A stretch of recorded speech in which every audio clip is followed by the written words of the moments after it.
मुख्यमंत्री योगी आदित्यनाथ द्वारा प्रदेश में 3 नई विश्वविद्यालय की स्थापना की घोषणा के साथ ही जनपद फतेहपुर को भी बड़ी सौगात मिली है। सरकार ने ठाकुर युवराज सिंह यूनिवर्सिटी की स्थापना को मंजूरी दे दी है। इस घोषणा से जिले में खुशी की लहर है और इसे उच्च शिक्षा के क्षेत्र में ऐतिहासिक उपलब्धि माना जा रहा है।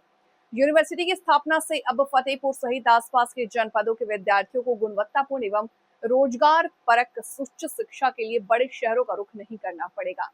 स्थानीय स्तर पर भी आधुनिक शिक्षा, शोध और तकनीकी सुविधाओं का लाभ मिलने से युवाओं की प्रतिभा का नई उड़ान मिलेगी। जीवाईएच यूनिवर्सिटी के चांसलर अभय प्रताप सिंह पप्पू भैया ने कहा कि यह विश्वविद्यालय केवल एक शिक्षण संस्थान नहीं, बल्कि क्षेत्र के युवाओं के उज्जवल भविष्य की मजबूत नींव साबित होगा। उन्होंने कहा कि स्थानीय विद्यार्थियों को बेहतर अवसर मिलेंगे और उनकी प्रतिभाओं को नए पंख लगेंगे। विश्वविद्यालय में आधुनिक तकनीकी, शोध, नवाचार, रोजगार परक पाठ्यक्रम पर विशेष जोर दिया जाएगा, जिससे छात्र राष्ट्रीय एवं अंतर्राष्ट्रीय स्तर पर अपनी पहचान बना सके। उन्होंने बताया कि वर्ष 2005 में एक छोटे से पौधे के रूप में शुरू हुई शिक्षा की यात्रा आज विशाल वटवृक्ष का रूप ले चुकी है। ये उपलब्धि समाज, शिक्षक, कर्मचारी, विद्यार्थी, अभिभावक और सहयोगियों के सामूहिक प्रयासों का परिणाम है।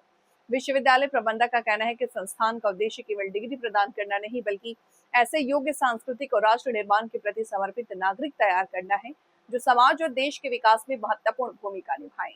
की व्यवस्था की गई है। जो मेरिट वाले बच्चे हैं, जो पढ़ने वाले बच्चे हैं, उनको स्कॉलरशिप हम लोग देंगे। उनका एंट्रेंस एग्जाम करा के स्कॉलरशिप की व्यवस्था हम लोग उनके लिए की जा रही है। जो बच्चे बाहर जाते थे, जो आपके बेंगलोर, पूना, नोएडा, जो वहाँ उनको शिक्षा दी जाती थी, वो इस विश्वविद्यालय कैंपस में उनको शिक्षा उपलब्ध कराई जाएगी।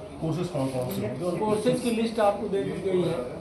मैक्सिमम कौन से कोर्सेज हैं? सारे कोर्सेज हैं, टेक्निकल से लेके बीटेक से लेके आर्ट में डिप्लोमा से लेके नर्सिंग कॉलेज से लेके LLB तक के ऑल सब्जेक्ट जो है, PhD है। एग्रीकल्चर हमारे यहाँ महत्वपूर्ण, जो एग्रीकल्चर से फतेहपुर जनपद जुड़ा हुआ एग्रीकल्चर का कोर्स है, BSc एग्रीकल्चर, MSc एग्रीकल्चर।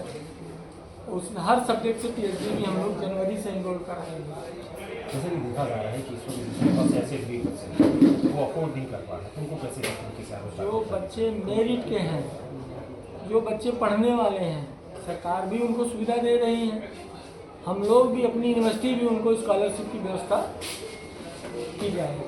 जैसा कि देखा जा रहा है कानपुर यूनिवर्सिटी यहाँ से फतेहपुर से सैकड़ों की संख्या में बच्चे जा रहे हैं, लेकिन जैसे यहाँ पे फतेहपुर के अंदर की सारी प्राथमिकताएँ हैं, क्योंकि अपने यहाँ फतेहपुर में जैसे हिंदी का और कई ऐसे सब्जेक्ट जो ना होने की वजह से बच्चों को हमेशा बाहर जाना पड़ रहा है, तो उसके लिए क्या वो नहीं जाना पड़ेगा।